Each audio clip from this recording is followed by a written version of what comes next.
In the scriptural justice system, the highest of the high, the Most High, Yah, is the judge and jury, and the seed of Israel are his children. These are their stories.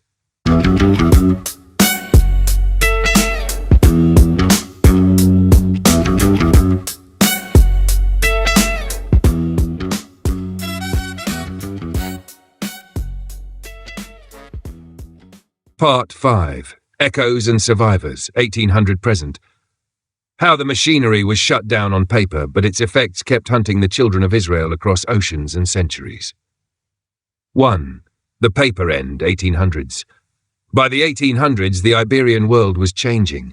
Enlightenment ideas questioned torture and religious police. Independence movements in the Americas rejected Spain's religious control.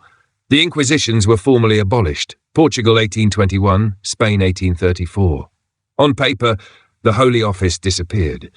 But three things did not disappear. 1. The archives, all the names under Spanish-Portuguese cover. 2. The social memory, that family was of the nation. 3. The racial caste logic that grew out of limpieza de sangre. So the building was gone. The blueprint stayed. Half 2. What the archives revealed.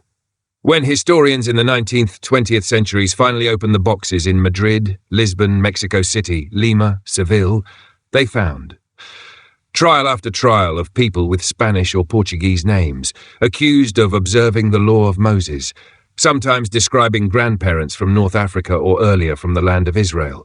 That is the smoking gun, that the people being hunted were not simply Spaniards or Mexicans in the modern sense, but often descendants of the scattered Israelites we have been talking about, Afro-Asiatic, African-appearing, pushed through Iberia, then to the Americas. This is where we have to keep repeating for your listeners. Open quote. If the record says Francisco Henriquez, vecino de Mexico, but the charge is guardaba el sábado y comía sin puerco, we are looking at an Israelite lineage under Iberian paperwork.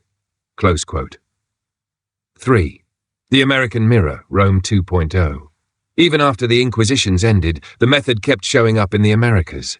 Communities of African-descended people, and some of these were the very lines we just traced through Iberia, built towns, churches, businesses. Those towns were burned, flooded, or legally erased. Tulsa, Rosewood, Seneca Village, black towns under lakes.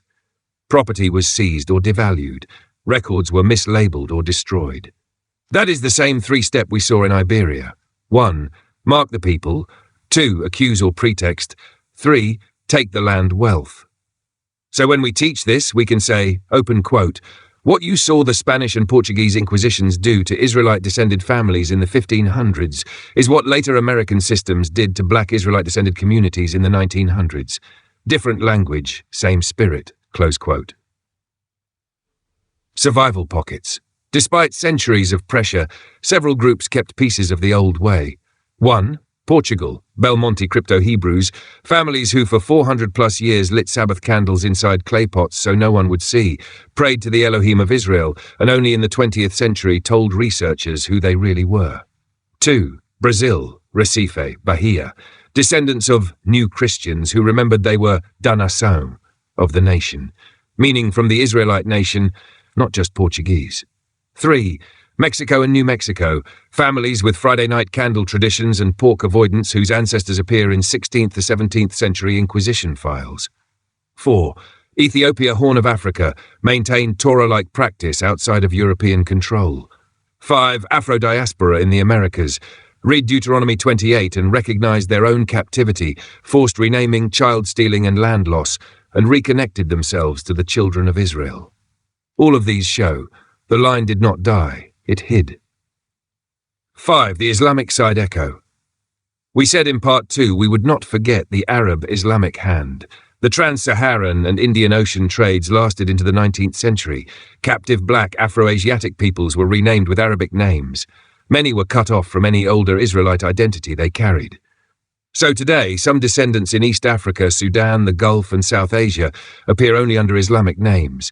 But their path, Africa-Arab trade erasure, mirrors the Iberian path, Africa-Iberia, Americas erasure. So, in the final telling, we will say, open quote, 2 empires, Latin Christian and Arab Islamic, both renamed, both absorbed, both hid Israel. Close quote. Number 6. What opens the door again? 3 modern things made it possible to see all this. 1. Archive access, Paris Torredo Tombo N, we can read the trials. 2. Scholarship, Leah, Medina, Saraiva, Novinsky, they organized the material. 3. Awakening, among Afro-descended peoples in the Americas who said, these patterns of captivity, renaming, Sabbath breaking and land theft match us. When those 3 meet, the erasure cracks. 7. What our series must keep repeating. These were not random Spaniards who happened to like Hebrew feasts. These were, very often, Israelite-descended families of African and Afro-Asiatic origin who had been forced through Iberia. Their Spanish, Portuguese, Mexican, Brazilian names are a colonial skin over an older people. The same erasing logic crossed the Atlantic and hit us again in the US. The hunt that began in 70 CE never really stopped, it just changed uniforms. Valha 8, where this leaves us. So the arc is complete. 1. 70 CE, center broken, Israel scattered. 2. 400 to 1200, 2 empires, Christian and Islamic, press and rename. 3. 1200 to 1600, Iberia industrializes, forced baptism and name change. 4. 1600 to 1800, Inquisitions exported to the Americas, wealth taken again.